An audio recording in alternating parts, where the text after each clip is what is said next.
ఇప్పుడు చెప్తుంటాం వీళ్ళ అరుపులే నిజాలైతే వీళ్ళు గొంతు తెరవడమే నిజమైపోతే ఇప్పుడు టీడీపీ చేసే అబద్ధాలన్నీ కూడా గాల్లోంచి కల్పితాలు కూడా తీసి చేసేవన్నీ కూడా నిజాలే అనుకోవాల్సి వస్తుంది. నిన్న అసలు జరిగినప్పటి నుంచే వాళ్ళు సర్దుకొని గుమ్మడికాయ దొంగ ముందు ఇంకా అప్పుడే భుజాలు తడుక్కోవడం, దొంగ అని అడుచుకుంటా పరిగెత్తుకుంటా పోయి తప్పించుకోవాలని చూడడం, క్లాసిక్ కేసులు ఏమైనా ఉంటాయంటే వీళ్ళే చేసేది. ఇప్పుడు ఈ డ్రగ్స్కు సంబంధించినంత వరకు వచ్చి పడింది అక్కడికి వైజాగ్లో ఒక భారీ సినిమా తరహాలో సినిమా ఫక్కీలో అది బయటకు వచ్చింది, పట్టుబడింది. సిబిఐ సెంట్రల్ గవర్నమెంట్ చెందిన సిబిఐ దాన్ని పట్టుకుంది. ఓ పక్క అది జరుగుతుంటే అసలు వీళ్ళు పెట్టి వాళ్ళు చేస్తున్న ఆరోపణలు పైత్యం ఎక్కడికి పోతుందంటే, సరే సోషల్ మీడియాలో ఎవడో కింద లేయర్లలో ఉండేవాళ్ళు ఏదో చేస్తే ఉంటే పార్టీ అధ్యక్షుడు, ఆ పార్టీ వాళ్ళు పెట్టిన జాతీయ ప్రధాన కార్యదర్శి అతని కొడుకు లోకేష్ వాళ్ళు కూడా ట్వీట్లు పెట్టడం. అసలు చంద్రబాబు నాయుడు ఆయన ముఖ్యమంత్రిగా పనిచేశాడు రాష్ట్రానికి, ఇంతకుముందు చేశాడు, ఈ రాష్ట్రానికి మళ్ళీ కావాలని పగటికెళ్ళాలి అంటున్నాడు. అతని కొడుకు ఫ్యూచర్లో ఎప్పుడన్నా అయిపోతానేమో అతను పగటికెళ్ళాలి అంటున్నాడు.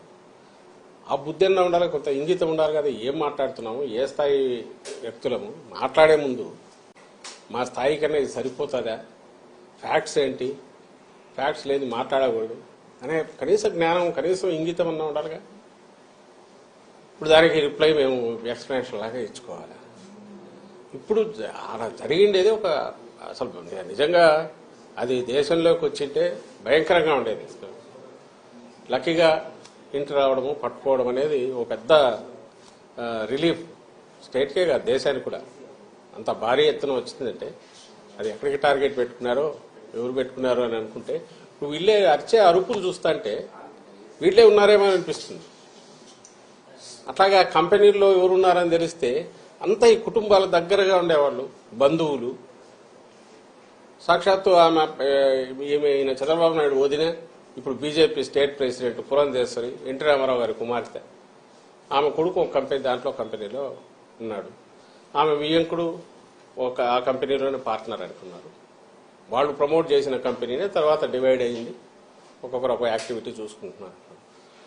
బయటకు వచ్చి మేము అటాక్ చేసి వీడు సంజయ్ శివార్ వాళ్ళు టీడీపీ వాళ్ళు అట్లాంటి వాళ్ళు ఉల్టా ముందే అందుకొని హడావుడిగా రాత్రి నుంచి పొద్దున్న నుంచి ఉదరగొడుతున్నారు. ఇప్పుడు ఇది కాదు, ప్రతి దాంట్లోనూ వాళ్ళు అలాగే చేస్తున్నారు ఫస్ట్ నుంచి ఇప్పటి వరకు. ఇది మళ్ళీ ఎన్నికలకు పోతున్న సమయంలో దీన్ని తీసుకొచ్చేసి మా మీద బండ వేస్తే మేము ఇది చేయాలి. ఇది ఖచ్చితంగా మేము అనుమానించేది. ఇది ఒక పెద్ద రిలీఫ్ దొరకడం అనేది అదే గన ఊహించలేకపోతున్నాం. అది గన తప్పించుకొని బయటకు వచ్చింటే ఇది ఖచ్చితంగా టీడీపీకి సంబంధించిన నాయకుల రోల్ ఉందని గట్టిగా అనుమానిస్తున్నాం. మామూలుగా అయితే రిలీఫ్ ఫీల్ అయ్యేవాళ్ళం, అయితే వాళ్ళ ఉలికిపాటు చూస్తుంటే, వాళ్ళు దాన్ని తెచ్చి మా మీద వేయాలని చూస్తుంటే, ప్రభుత్వం మీద వేయాలని చూస్తుంటే, వైఎస్ఆర్ కాంగ్రెస్ పార్టీ మీద నింద వేయాలని చూస్తుంటే ఇప్పుడు అనిపిస్తుంది వీళ్ళు తప్పించుకోవడానికే మా మీద నింద వేస్తున్నారని. దీని వెనక ఖచ్చితంగా చంద్రబాబు నాయుడు, ఆయన కొడుకు, ఆయన వదిన పురంధేశ్వరి, వాళ్లకు సంబంధించిన వాళ్ళు, ఆ గ్యాంగ్ ఎవరో ఉన్నారనేది గట్టిగా అనుమానిస్తున్నాం. ఆ మేరకు కన్సర్న్డ్ ఏజెన్సీస్ కూడా మేము పిటిషన్లు పెడుతున్నాం. ఐ థింక్ సిబిఐ యాంగిల్లో కూడా చూడాలని మేము భావిస్తున్నాం. సార్ అంటే ఈ రోజు డ్రగ్ కేసు టెస్ట్ కేసు చూస్తా ఉంటే టీడీపీ వాళ్ళతో లింక్ అప్ అయిన ఫోటోలన్నీ కూడా బయటకు వచ్చినాయి. మొన్నేమో పవన్ కళ్యాణ్ ఆంధ్రప్రదేశ్ ని డ్రగ్ క్యాపిటల్ గా మార్చేసిన ఆయన వీళ్ళు గ్రౌండ్ ప్రిపేర్ చేసుకుంటున్నారు. మీరు గమనిస్తే డ్రగ్ రిలేటెడ్ గంజాయి మన స్టేట్ లో అంటే గంజాయి మెయిన్, దాని మీదనే ఉండేవాళ్ళు. ఇంతకుముందు టోకెన్ గా ఎప్పుడన్నా జరిగేవి, నామకా వస్తే దాడులు జరుగుతుండేవి, తగలబెట్టేవాళ్ళు. మీరు గమనిస్తే ఉమ్మడి స్టేట్ లో అట్లాగే ఉండేది. అలా ఇంకా టీడీపీ హయాంలో అయితే అది మామూలు మన పంట మాదిరి పండించినారు. అప్పట్లో టీడీపీ నాయకులే ఒకరి మీద ఒకరు అలిగేషన్స్ కూడా చేసుకున్నారు. ఉత్తరాంధ్రలో వాళ్ళ కన్సర్న్లోనే జరుగుతుంది. 100 కోట్లు సంపాదిస్తున్నారు, 1000 కోట్లు సంపాదిస్తున్నారని చూస్తున్నట్టు చంద్రబాబు నాయుడు కూడా వదిలేస్తున్నారు. ఈ మా గవర్నమెంట్ వచ్చాక, జగన్మోహన్ రెడ్డి గారి గవర్నమెంట్ వచ్చాకనే నాట్ ఓన్లీ ఆ సాగును ధ్వంసం చేయడమే కాకుండా ప్రత్యామ్నాయ జీవనోపాధి కూడా కల్పించి అట్రాక్టివ్, ఆకర్షణీయమైంది. ఎందుకంటే దాంట్లో వచ్చే తక్కువ కష్టానికి ఎక్కువ ఫలితం వస్తుంది కాబట్టి దానికే అలవాటు పడి ఇంకా వేరే వైపు చూడని అటు ఆ ప్రాంతం ప్రజలందరికీ కూడా, అందులో సరిహద్దు ప్రాంతంలో ఉండే వాళ్ళందరికీ ప్రత్యామ్నాయ పంటలు చూపించింది మా ప్రభుత్వం.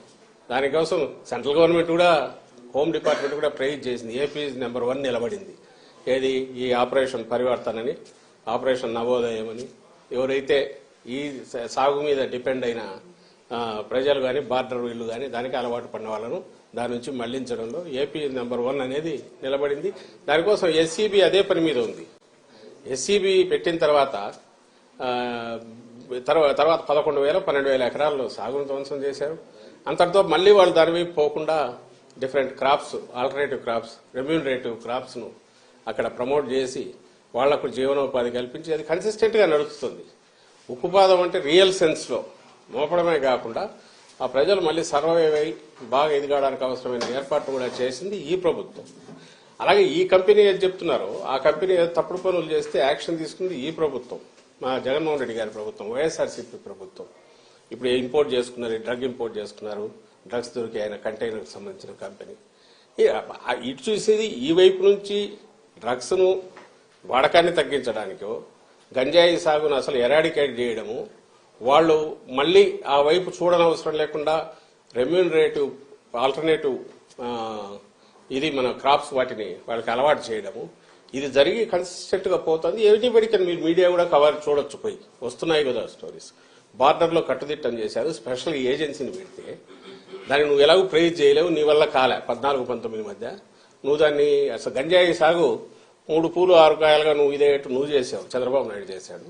ఈ రోజు దాన్ని ఎరాడికేట్ చేసిన మా మీద, నేను ఇంతకుముందు అన్నట్టు దొంగ అన్నట్టు మా మీద నిందలు వేసే ప్రయత్నం చేస్తున్నారు.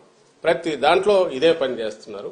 ఈ రోజు ఎన్నికల సమయంలో కూడా మాట్లాడడానికి ఏం లేక, చెప్పడానికి 1,00,000 ఉంటాయి. ఎన్నికలు వస్తే మేమేం చేస్తామో మీరేం చేయలేదు చెప్పాలా, లేదా మేము గతంలో ఏం చేశామో వాళ్ళు చెప్పాలా, లేదా రేపు దాని మీద ఆధారపడి రేపు ఇది చేస్తామని చెప్పుకోవాలి. ఆ ఇది లేదు కాబట్టి ఈ తప్పుడు నిందలు ఈ పర్టికులర్ కేసులో అయితే వాళ్ళు తప్పించుకోవడానికి మా మీద బండలు వేస్తున్నారనేది మేము భావిస్తున్నాం. అందుకే ఆ కన్సర్న్ ఏజెన్సీకి ప్రెస్ కౌన్సిల్ కూడా కంప్లైంట్ పంపుతున్నాం. ఈనాడు, ఆంధ్రజ్యోతి వాళ్ళ తప్పుడు రాతలు, ఆ ఛానల్స్ వాటన్నిటి మీద కూడా లెటర్సీ. అయితే ఇది కన్సిస్టెంట్ గా ఈ తప్పుడు ప్రచారం, అబద్దాలు రిపీటెడ్ గా మాట్లాడడం అనేది టీడీపీకి అలవాటైంది. రాష్ట్ర ప్రజలు గమనించాలి. ఇది లోకేష్ కూడా ట్వీట్ చేశారు సార్, మార్నింగ్ బ్రెజిల్లో అవినీతి జరుగుతుంది, దానికి వైసీపీ ముఖ్య నేత కుటుంబ సభ్యుల ప్రమేయం ఉందనే విషయం నేను గతంలోనే చెప్పాను, ఇప్పుడు రుజువైందని ఒక ట్వీట్ కూడా చేశారు. వీడియో కూడా ట్వీట్ చేశారు. ఎల్లో మీడియా చౌకబారు ఏదన్నా థర్డ్ రేట్ కూడా కాదు, అంతకంటే హీనమైన స్థాయి ఎవడన్నా ఉన్నాడంటే అతనే లోకేష్ అనుకుంటా.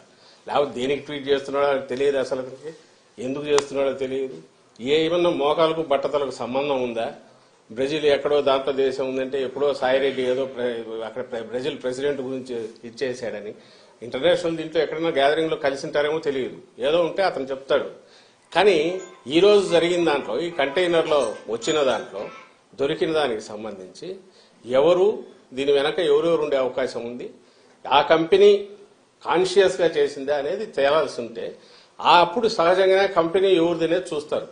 అది చూస్తే సహజంగా మొత్తం ఎవరు అనేది కనపడుతోంది. దగ్గరి బంధువులు, కుటుంబ సభ్యులు, లేదా వీళ్లతో కలిసి ఎప్పుడు తిరిగినట్టు ఆ ఫోటోలు అన్ని బయటకు వచ్చాయి. ఈ గ్రూప్ తో, ఈవెన్ చంద్రబాబు నాయుడుతో ఉండేవాళ్ళు ఆయనతో ఉన్నారు. ఆ గ్రూప్ కు సంబంధించిన వాళ్ళు ఎవరు రెగ్యులర్ గా కలుస్తారో వాళ్లే ఆ కంపెనీల్లో ఉన్నారు. ఇది సహజంగానే వాళ్ళ మీదకే పడుతుంది.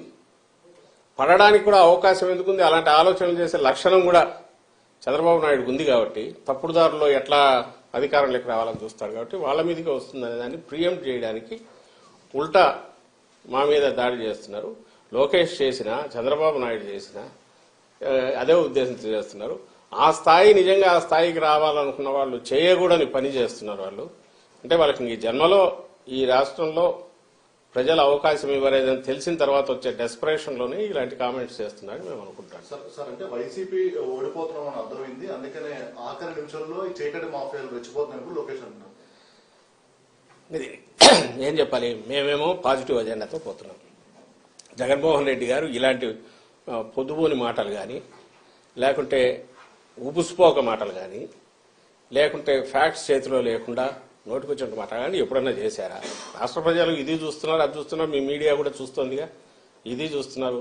ఒక పార్టీ అధ్యక్షుడిగా, ముఖ్యమంత్రిగా జగన్మోహన్ రెడ్డి గారు ఇంతకుముందు ప్రతిపక్ష నేతగా అయినా సరే పార్టీ పెట్టినప్పటి నుంచి ఇలాంటి అడ్డగోలు కామెంట్స్ చేయడము, ఈవెన్ ఆయన ఏ పత్రిక అయితే పెట్టారో సాక్షి, దాంట్లో అడ్డగోలు ఊరక రాయడము ఊసిపోక ఆధారం లేకుండా ఎప్పుడన్నా జరిగిందా? ఆయన ఎప్పుడు కామెంట్ చేయట్లేదు, ఫ్యాక్ట్స్ ఉంటే దాని మీదే మాట్లాడుతున్నారు. ఇప్పటికీ అదే చేస్తున్నారు. వీళ్ళు ఎప్పుడూ కూడా తండ్రి కొడుకులు, వాళ్ళ టీం కింద ఎవడో కార్యకర్తలు కాదు, వీళ్ళే ముందుండి అబద్ధాలను వండడము, ట్విట్టర్ ప్లాట్ఫామ్ గానో ఇంకో దాంట్లోనో ఇంటర్నెట్లోనో రోజు ఊకదంపుడు, మరుసటి రోజు అబద్ధం అని వెళ్ళాక చేతులు దులుపుకొని దాన్ని పట్టించుకోకుండా వాడడం. మీకు 100,000 కనపడతాయి. మొత్తం ప్రచారం కానీ, వాళ్ళ రాజకీయ వ్యవహారాలు కానీ, వాళ్ళ విధానాలు కానీ అన్నీ ఏంటంటే అబద్ధాలతో వండడం, దాన్నే 10 సార్లు 100 సార్లు చెప్పడం, అదే నిజమని వాళ్ళు నమ్మడం, అదే నిజమని ప్రజలు నమ్మించాలని చూడడం. గంజాయి అయినా, ఇసుక అయినా, ఇంకోటైనా వాళ్ళు ఏదన్నా ఈరోజు అంటున్నారంటే ప్రతిదీ కూడా వాళ్ళకు చెప్పుకోవడానికి ఏమీ లేక, మాకు చెప్పుకోవడానికేమో చాలా ఉన్నాయి. అందువల్ల పాజిటివ్ అజెండాతో మేము పోతున్నాం. మీరు ఈ మధ్య సిద్ధం సభలు చూసినా, రేపు జగన్మోహన్ రెడ్డి గారికి జరిగే సభలు చూసినా, మా నాయకుల ప్రచారం చూసినా, మేము చేసినవి చెప్తున్నాం. మీరే గమనించండి, ఆలోచించండి. రాజకీయ పార్టీ మేము చేయాలనుకున్నవి, చేసిన పనులు చెప్పాలనా? ఒక థర్డ్ రేటు పల్ప్ బుక్లో వచ్చినట్టు ఫిక్షను దాన్ని పట్టుకొని అవి వాటికి సంబంధించినవో, ఏదో వ్యక్తిత్వ హననం చేసి వాటికి సంబంధించినవో, క్యారెక్టర్ అసాసినేషన్కు పాల్పడి ఇవన్నీ తెచ్చి మీడియా ద్వారా వండి ఇదే ప్రజలకు అవసరమైన రాజకీయం అన్నట్టు చేయడం, అది రియల్ రాజకీయమా? అది కాదని రిజెక్ట్ చేశారు. ఇప్పుడే 19లో రిజెక్ట్ చేశారు. ఈసారి కూడా వాళ్ళకు ఏమీ లేదు చెప్పడానికి. ఈవెన్ వాళ్ళు అనుకుంటున్న హామీలు రిపీటెడ్గా చెప్పడానికి కూడా భయపడుతున్నారు. ఎందుకంటే నువ్వు నిన్న ఏం చేసావని అడుగుతారు. 14-19 మధ్య చేయలేదు కదా, అబద్దాలు ఆడినావు, ఇచ్చిన అబద్ధపు హామీలు ఒక్కటి నిలబెట్టుకోలే కదా అనేది అడుగుతారు. అందుకోసం వాటి జోలు కూడా పోవట్లా. రేపు ఏదో చేస్తామని చెప్పాలంటే భయం, నిన్న ఏం చేసావని జనం అడుగుతారని. అందుకని రోజు ఏదో ఒకటి, రోజు నిన్న ఎక్కడో ఎలక్షన్ కమిషన్ పద్ధతులు వేస్తాను ఏదో పోయి ఇవ్వడం ఈ మధ్య మొదలైంది అనుకొచ్చేసి, దాని మీద ఇమ్మీడియట్ బ్యానర్ స్టోరీస్ రాయడం, ఏదో అయిపోయింది కొబ్బరాడు. ఏమీ కావట్లా. రాష్ట్రం నిక్షేపంగా ఉంది, బ్రహ్మాండంగా ఉంది. ఎన్నికలకు మళ్లీ పోతున్న దశలో పూర్తి పాజిటివ్ ఇది వేవ్ మాకు కనిపిస్తోంది. అందుకే మేము ఎక్కడ పోయినా ఆదరణ అట్లుంది. అది సహించలేక రేపు ఎన్నికల్లో 23 కంటే ఇంకా హీనం పోయి 0-0కు దగ్గరగా వచ్చే సింగిల్ డిజిట్కో లేదా 0కో కన్ఫైన్ అయ్యి పరిమితమయ్యే పరిస్థితిలో నేపథ్యంలో దాన్ని ఎక్స్ప్లెయిన్ చేయడానికి అవసరమైన గ్రౌండ్ ఇప్పుడు ప్రిపేర్ చేసుకుంటోంది తెలుగుదేశం పార్టీ కానీ, ఆ పార్టీ అధ్యక్షుడు కానీ, ఆ పార్టీ జాతీయ ప్రధాన కార్యదర్శి ఆయన కుమారుడు లోకేష్ కానీ, లేదా ఆయన వెనక వాళ్ళ దత్తపుత్రుడు పవన్ కళ్యాణ్ కానీ. రేపు పోయిన తర్వాత ఈరోజు వాళ్ళు ఏమేమి వీటేమంటారు అడ్డగోలు వ్యాఖ్యలు చేశారు, ఇవన్నీ మేము ఆ రోజు చెప్పాం. వీటన్నిటి వల్ల ఈ వైఎస్ఆర్ కాంగ్రెస్ పార్టీ ఈ విజయం వచ్చింది, ఇది ప్రజలు ఇచ్చింది కాదు అని చెప్పడానికి గ్రౌండ్ ఈ రోజు నుంచి ప్రిపేర్ చేసుకుంటున్నారు. రెండవది వాళ్ళకి చెప్పడానికి ఏం లేదు కాబట్టి నోటికి వచ్చినట్టు కారు కూతలకు వస్తున్నారు.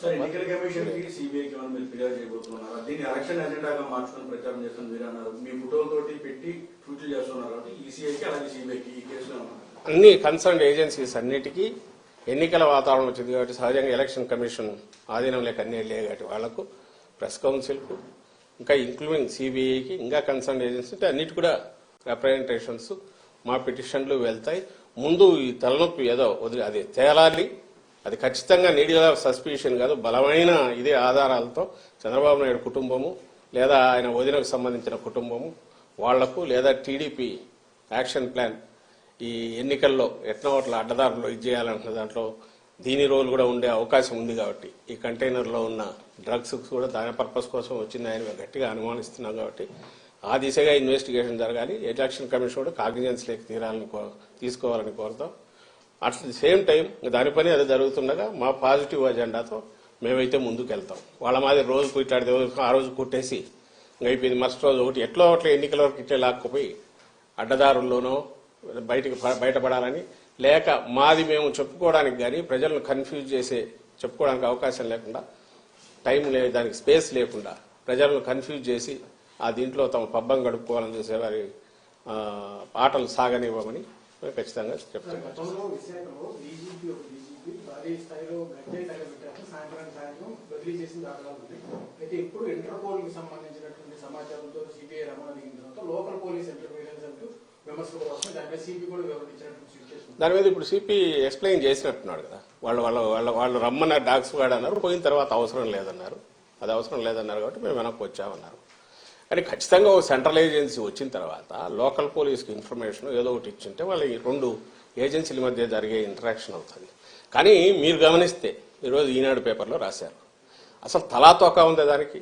ఆయన రామోజీరావుకు ఎప్పుడైతే ఆ మార్గదర్శి మొత్తం ప్రజల సొమ్ముతో అక్రమంగా పెట్టి నడుపుకొని ఆ రాజ్యం అవినీతి రాజ్యము లేదా ప్రజల సొమ్ముతో ఆయన దందా చేస్తున్నది మార్గదర్శి అని బయటపెట్టి కేసు ఇదైనా వచ్చి ఇంకా మనిషి గంగవెర్రులు ఎత్తిపోయి ఏం రాస్తున్నారో తెలియకుండా అసలు చంద్రబాబు స్కామ్లు కూడా బహుశా మేము జగన్మోహన్ రెడ్డి గారు వైఎస్ఆర్సీపీ అయినా అంటాడేమో, ఆయన స్కిల్ దాంట్లో ఇంకోటైనా, లేదా అసలు చంద్రబాబు అనే క్యారెక్టర్ వెనక కూడా మేము ఉన్నా అంటాడేమో తెలియదు. అసలు ఏమన్నా అర్థం ఉంది? అక్కడ వైజాగ్ దాంట్లో పడితే ఇమ్మీడియట్ వైసీపీ నేతలు పోయి దాన్ని అడ్డుకోవాలని చూస్తారు. ఎవరు మరి పేరు రాయొచ్చుగా, ఆధారం లేకుండా ఎట్లా నోటికొచ్చినట్టు రాస్తాడు దాంట్లో. అలాగే పోలీసులు వెళ్ళి అడ్డం పడినారని ఎక్కడో రాయొచ్చుగా, దానికి ఎక్స్ప్లెయిన్ చేశారు కదా. ఇప్పుడు ఇది ఒక agency police, AP police it has its own ఇది ఉంది. అలాగే సెంట్రల్ ఏజెన్సీకి ఉన్న వాళ్ళ హక్కులు వాళ్ళ అధికారాలు వాళ్ళ ఉన్నాయి. సహజంగా లోకల్ దానికి ఇన్ఫార్మ్ చేసి ఉండొచ్చు, లేదా డాగ్ స్క్వాడ్కి సంబంధించి రమ్మన్నారన్నట్టు అది అట్లయినా జరిగి ఉండొచ్చు. బట్ ఏదైనా సరే పోలీస్ డిపార్ట్మెంట్ వాళ్ళ వర్షన్ ఏదో వాళ్ళు ఇచ్చుకుంటారు. బట్ న్యూస్ పేపర్గా ఈయన రాసేటప్పుడు ఈరోజు వాళ్ళు చంద్రబాబు నాయుడు, సాక్షాత్ చంద్రబాబు నాయుడు అన్నట్టు 19 వరకు ఒక 5 ఏళ్ళు ముఖ్యమంత్రి, అంతకుముందు ముఖ్యమంత్రిగా ఉన్న వ్యక్తి అంత క్యాజువల్ కామెంట్ చేస్తాడా? దాంట్లో ట్వీట్లో వీళ్ళు పోయి అడ్డం పడినారు, అలాగే ఎవరో పోయి ప్రెజర్ తీసుకొచ్చారని చేయగలరా? ఎవరైనా చేస్తారా? సిస్టమ్ మీద గౌరవం లేని వ్యక్తి అతను. తన అపోజిషన్లో ఉంటే ఎంటైర్ లోకం అంతా చండాలంగా ఉంది, తన రూలింగ్లో ఉంటే తను మాత్రం అప్పుడు బాగుంటాడు, తను ఎత్తిపోయే టైం కింద వాళ్ళ మీద నిందలేస్తాడు. ఇతని మాదిరి పంచాయతీలు చేసే లక్షణం జగన్మోహన్ రెడ్డి గారికి లేదు. మీరు గమనించారు, ఇక్కడ స్టేట్లో ఆఫీసర్ల మీద దౌర్జన్యాలు జరిగినా, గొడవలు జరిగినా తను పిలిచి పంచాయతీలు చేసిన ఏమంటారు మన ఒక చాలా లోకల్ స్థాయి, వీధి స్థాయి, కౌన్సిలర్ స్థాయి మనస్తత్వం కలిగిన వ్యక్తి చంద్రబాబు నాయుడు. అదే ఇది అందరికీ ఉందన్నట్టు చూపాలని చూస్తాడు. జగన్మోహన్ రెడ్డి గారు ఎప్పుడు అట్లా చేయలే. ఈవెన్ గవర్నమెంట్లో ఉన్నప్పుడు కూడా స్టేట్ ఏజెన్సీలు కానీ సెంట్రల్ వాటికి సంబంధించి అయితే తను డైరెక్ట్ కానీ ఎవరి పని వాళ్ళది ఉంటుంది, వాళ్ళు చేసుకోవాలని గౌరవించే వ్యక్తి. ఇక్కడ కూడా అలాగే జరిగింది.